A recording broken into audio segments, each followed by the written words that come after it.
ಗುರುಗಳಿಗೆ ಪ್ರಣಾಮಗಳು. ಶ್ರೀಹರಿ, ನಿನ್ನೆ ರಾತ್ರಿ ಅಷ್ಟು ಜ್ವರದಿಂದ ಬಳಲ್ತಾ ಇದ್ರಿ. ಹೀಗೆ ನೋಡಿದ್ರೆ ಇಷ್ಟು ಲವಲವಿಕೆಯಿಂದ. ಈ ಪ್ರಕೃತಿ ಒಂದು ಮಾಯಾ ಬಲೆಯಂತೆ ರಾಘವೇಂದ್ರ ತೀರ್ತಾರೆ. ಯಾವ ದಾರದ ಬುಡ ಎಲ್ಲಿರುತ್ತದೆ ಎಂದು ಯಾರಿಗೂ ತಿಳಿದಿರುವುದಿಲ್ಲ. ಎಲ್ಲಿಂದಲೋ ಬರುವ ಕಾಯಿಲೆಗೆ ಇನ್ನೆಲ್ಲೋ ಮದ್ದಿರುತ್ತದೆ. ಅರ್ಥವಾಗಲಿಲ್ಲ ಗುರುಗಳೇ, ಇದು ಹೇಗೆ ಸಾಧ್ಯವಾಯಿತು? ಚೆನ್ನಾಗಿದೆ ರಾಘವೇಂದ್ರರೇ, ಮದ್ದು ಕೊಟ್ಟವರು ನೀವೇ, ಮತ್ತೆ ಇದು ಹೇಗೆ ಸಾಧ್ಯ ಎಂದು ಕೇಳುತ್ತಿರುವವರು ನೀವೇ. ನಾನು ಮುದ್ದು ಕೊಟ್ಟನೆ ಅಲ್ಲವೇ? ಮತ್ತೆ ಸ್ವಲ್ಪ ಯೋಚಿಸಿ. ನೀವು ಭಿಕ್ಷೆ ಬೇಡಿ ಧಾನ್ಯ ತಂದಿದ್ದು ಎಲ್ಲಿಂದ?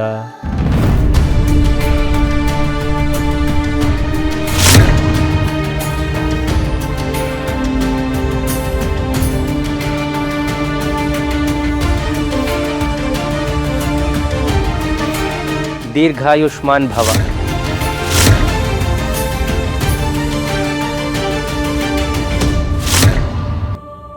ಬೇಡಿ ತಂದವರು ನೀವಾದರೂ ಆಕೆ ನೀಡಿದ ಧಾನ್ಯದಿಂದ ಗಂಜಿ ಕುಡಿದವರು ನಾವು. ಆಕೆಯ ಕಷ್ಟದ ಕಣ್ಣೀರು ಕಾರ್ಕೋಟಕ ವಿಷವಾಗಿ ಮೊದಲು ನಮ್ಮನ್ನು ಕಾಡಲಾರಂಭಿಸಿತು. ಯಾವಾಗ ನೀವು ಹೋಗಿ ಆಕೆಯ ಕಣ್ಣೀರನ್ನು ಒರೆಸಿದಿರೋ ಆ ಕ್ಷಣವೇ ನಮಗೆ ನೋವಿನಿಂದ ಮುಕ್ತಿ ಸಿಕ್ಕಿತು. ಶ್ರೀಹರಿ, ಏನಪ್ಪ ನಿನ್ನ ಲೀಲೆ? ಎಲ್ಲೋ ಬಿತ್ತಿದ ಬೀಜ, ಯಾರೋ ಬೆಳೆದ ಧಾನ್ಯ, ಯಾವುದೋ ಕೈ ನೀಡಿದ ದಾನ, ಬೇಡಿದವರು ಯಾರೋ, ಬೆಂದ ನೀರಾವುದೋ, ಆದರೆ ಅದನ್ನು ಉಂಡವರಿಗೆ ನೋವು. ಈಗ ಶಮನ, ಎತ್ತಣ ಮಾಮರ, ಎತ್ತಣ ಕೋಗಿಲೆ. ಏನಪ್ಪ ನಿನ್ನ ಲೀಲೆ ಶ್ರೀಹರಿ, ಅಲ್ಲವೇ ಗುರುಗಳೇ? ಹೌದು.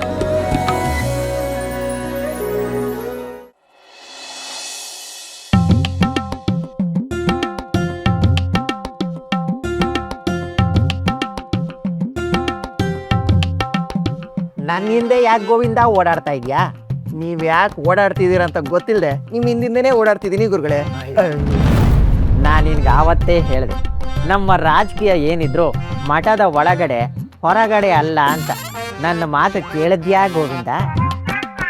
ಭಾರೀ ಗಂಟು ಸಿಗತ್ತೆ, ಗದ್ದೆ ಸಿಗತ್ತೆ ಅಂತ ಆಸೆ ಹುಟ್ಟಿಸಿ ತಗಲಾಕ್ಬಿಟ್ಟೆ.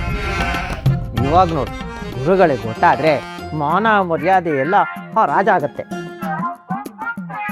ಈ ವಿಷಯ ಎಲ್ಲ ಗುರುಗಳು ಗೊತ್ತಾಗುತ್ತೆ ಅಂತ ನನ್ಗೆ ಹೇಗೆ ಗೊತ್ತಾಗುತ್ತೆ ಗುರುಗಳೇ? ಬಿಟ್ಟಿ ಸಿಗೋದನ್ನ ಬಿಡೋದಿ ಯಾಕೆ, ಗೆಬ್ರಕೊ ಬಿಡೋಣ ಅಂತ ಹೇಳ್ದೆ ಅಪ್ಪ. ಗೆಬರೋದಿಲ್ಲಿಂದ ಗೋವಿಂದ, ಈಗ ಮಠದಿಂದ ನಾವೇ ಗುಬ್ರ ಹಾಕೊಂಡು ಹೊರಗೋಗೋ ಹಾಗಾಗಿದೆ. ಪುಷ್ಕಳವಾದ ಭೋಜನ, ಆಗಾಗ ಪ್ರವಚನ, ಬೆಚ್ಚಗಿನ ವಸನ, ಸಕಲೆಂಟು ಸೌಲಭ್ಯಗಳು ಕಷ್ಟ ಇಲ್ಲದೆ ಸಿಗ್ತಾ ಇತ್ತು. ಈಗ ಹೊರಗೆ ಹಾಕಿದ್ರೆ ಗತಿ ಏನು ಗುರುಗಳೇ?